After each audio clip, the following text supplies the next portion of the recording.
Et bonjour à tous et bienvenue sur le warm-up sur le groupe Walt Disney World Ordo Info en français. Moi c'est Yann. Le warm-up c'est quoi? C'est une émission de moins de 15 minutes qui revient sur l'essentiel de l'actualité de Disney World de la semaine dernière avant d'attaquer l'émission Twitch qui défile, à l'adresse qui défile à la bas de votre écran, là tout de suite, voilà.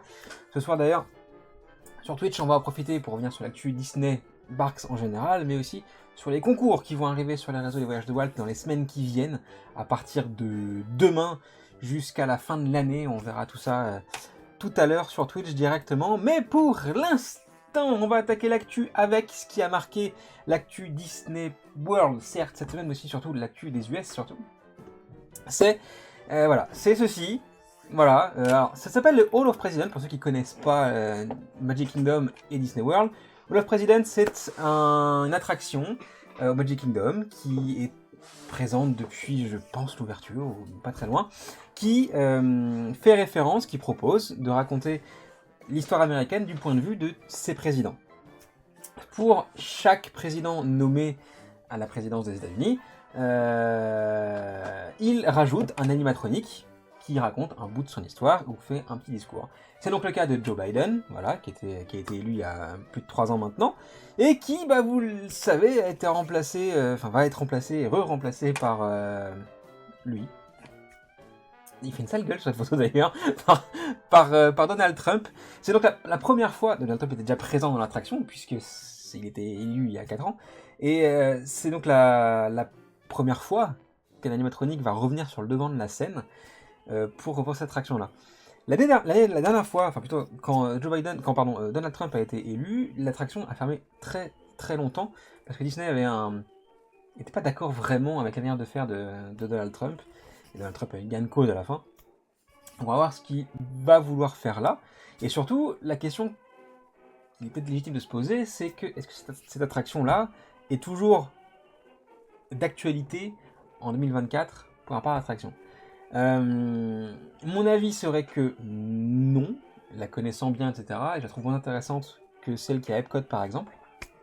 En revanche, bah, beaucoup d'Américains sont ultra patriotes et forcément prennent parti pour ce genre de président et donc sont contents quand même qu'il soit présent là. Donc c'est assez compliqué d'avoir cette position là ou pas sur l'attraction. Enfin voilà, donc l'attraction fermera ses portes l'année prochaine pour quelques semaines / mois pour refaire venir sur le devant de la scène Donald Trump, pour qu'ensuite voilà, l'attraction reste ouverte pour 4 ans, puis il serait remplacé dans 4 ans pour un nouveau président, et donc du coup un nouvel animatronique s'il ne se passe rien entre temps. Voilà.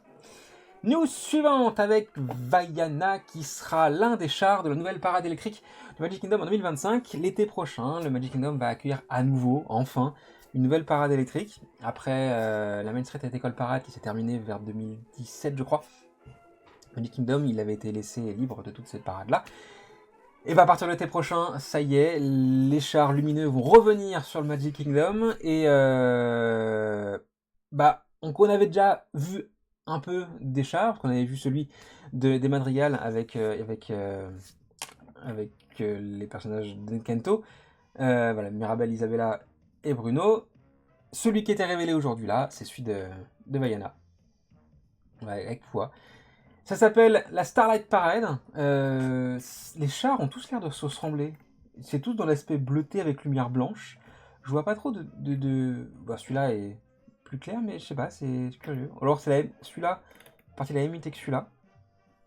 Peut-être. Je ne sais pas. Voilà, Chardan Kento ici, avec Bruno. Et du coup, Peter Pan, Wendy, la Reine des Neiges et Vaiana. Qu'on a un char dédié aux vraies princesses. Je sais pas, c'est... Il y a un truc, quelque chose. Donc, à partir de l'été prochain, il n'y a pas de date encore pour la première, pour l'inauguration de cette parade-là. L'été commence au mois de mai sur la Floride, enfin, en tout cas pour Disney World. Donc voilà, peut-être dans ces eaux-là, mois de mai, juin, par là, nouvelle parade électrique, c'est une très très bonne nouvelle d'ailleurs. Autre nouvelle d'une chose qui avait été révélée à la dernière des 23 qui a eu lieu en Californie, c'est le nouveau land, futur nouveau land, des méchants qui sera à Magic Kingdom dans quelques années. On apprend, parce qu'il y a une D23 au Brésil cette semaine, on apprend que les travaux sont imminents, qui vont pouvoir commencer incessamment sous peu, et donc bah, on va commencer à voir probablement les premiers permis de construire, qui vont donner les premières grandes lignes de ce land-là. 2 attractions normalement pour ce land, avec une boutique et un restaurant. Il fera référence aux méchants Disney, et les méchants ont d'ailleurs été révélés aussi, puisque 13 méchants Disney feront partie de l'histoire de ce land. Maléfique, la Reine de Cœur, le Capitaine Crochet, etc.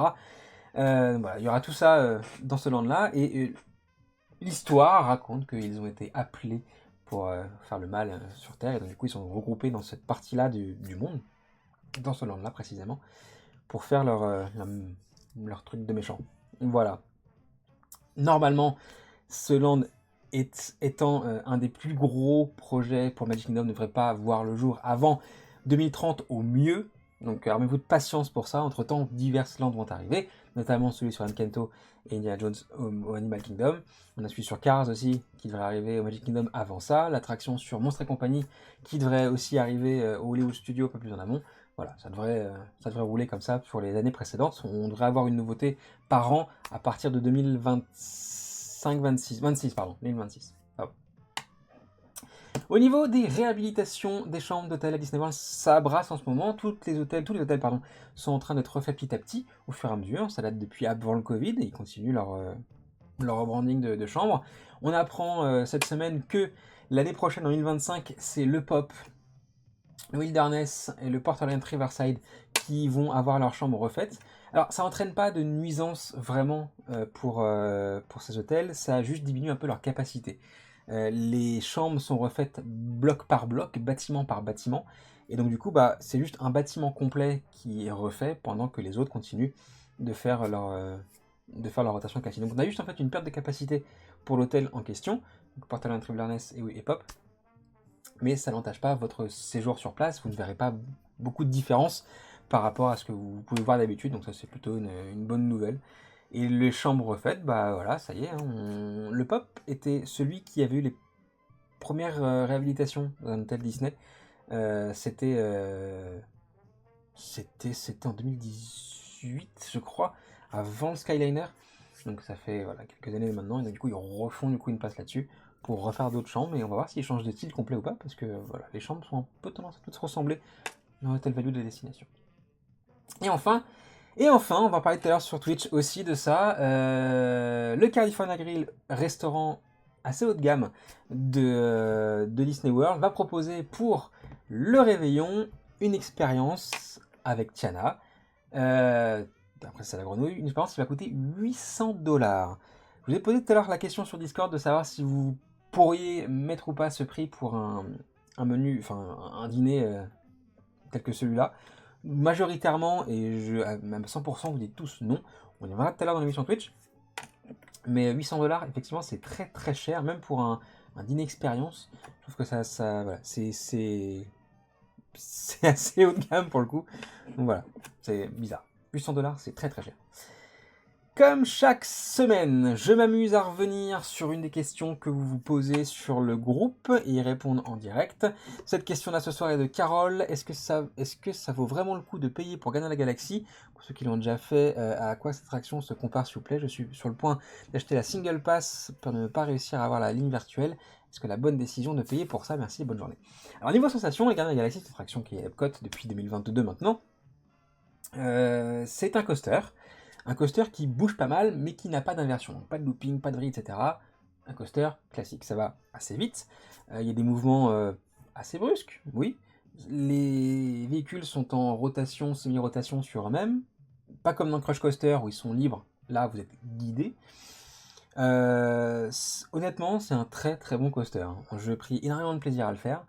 Mais elle se compare pas avec d'autres types de coasters spécialement. Elle est unique en son genre pour le coup. Bonjour Chonsette. Unique en son genre pour le coup. Et il n'y a pas d'équivalent ailleurs, comme dans un parc Disney. Et ailleurs, je ne pense pas non plus dans un autre parc. Donc voilà. La musique fait aussi un gros bout de l'attraction. Je pense que si vous êtes amateur de coaster en général, vous aimerez les Gardiens de la Galaxie. Ensuite, à savoir si une file virtuelle ou vaut mieux payer un Lightning Lane, je dirais que ça va dépendre de combien de jours vous passez sur place. Les files virtuelles, vous pouvez les prendre à partir de 7h ou à 13h si vous êtes déjà rentré dans le parc. Ça peut être compliqué, suivant l'affluence qu'il y a dans les parcs à ce moment-là, d'avoir un créneau ou pas.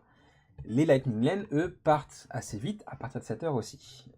Si vous avez plusieurs jours à Epcot, c'est une queue de chat, bah, le conseil serait de au moins tenter la file virtuelle pour la première journée, et si vous n'avez pas réussi à avoir ce créneau, peut-être de tenter le Lightning Lane pour la journée d'après. Si vous avez qu'un seul jour à Epcot, ça me fait chier de le dire, mais autant tenter peut-être la Lightning Lane, voilà, à défaut de... Voilà, c'est une très très bonne attraction, vraiment, et de la file d'attente jusqu'à la fin, ça serait peut-être dommage de passer à côté. Donc voilà, s'il y en a peut-être une à payer, ce serait peut-être celle-là pour le coup. Même si, je sais, c'est un sacré budget, et je sais pas comment vous êtes dans votre groupe, mais ça peut vite chiffrer pour le prix de l'attraction. Voilà, donc c'est tout ce que je conseillerais, ça va dépendre de la durée de votre séjour, et ça va dépendre aussi de combien de jours, de combien c'est de l'affluence, et si vous réussissez ou pas à avoir à Lightning Lane. Voilà, c'est la fin des news. Dans quelques minutes, on va se retrouver, quelques secondes même, on va se retrouver sur Twitch pour la suite des aventures. Le temps pour moi juste de vous dire que sur la boutique chaussettes, sur la boutique Les Voyages de Walt, le calendrier 2025 est toujours en vente. Voilà. C'est un calendrier qui est plein de jolies photos, mais qui est aussi plein d'énigmes plusieurs fois dans l'année, tous les 15 jours à peu près. Il y aura 2 énigmes par mois qui vous devrez résoudre pour à la fin de l'année composer un code, et ce code permettra d'accéder à un très très beau cadeau sur la boutique. Voilà, il est en vente jusqu'au 8 décembre sur la boutique directement. Si vous voulez voir à quoi ressemblent les énigmes, bah voilà, on a ce genre de truc par exemple. Des lettres avec des chiffres, c'est assez nébuleux comme ça, mais ça pourra parler à certains, faire matcher des lettres avec des chiffres, et quelques indices forcément, etc. Voilà, c'est le genre d'énigmes qu'on va lancer. Il y aura peut-être aussi des jeux, tout ça. Calendrier 2025, disponible sur la boutique. Si vous voulez nous suivre sur Twitch, où on fera le racket de tous les concours qui vont arriver jusqu'à la fin de l'année, eh ben, vous serez les bienvenus. Si vous ne suivez pas, je vais vous dire au revoir ici. J'aimerais juste lancer le live Twitch en paix, s'il te plaît, chaussette. Merci beaucoup. Hop. Tac, voilà. C'est lancé. Hop là. Merci d'avoir été présent pour ce warm-up. Si vous ne suivez pas, bonne soirée à vous, bonne fin de week-end. Si vous suivez, à tout de suite sur Twitch. Des bisous, à bientôt, bonne semaine. Ciao.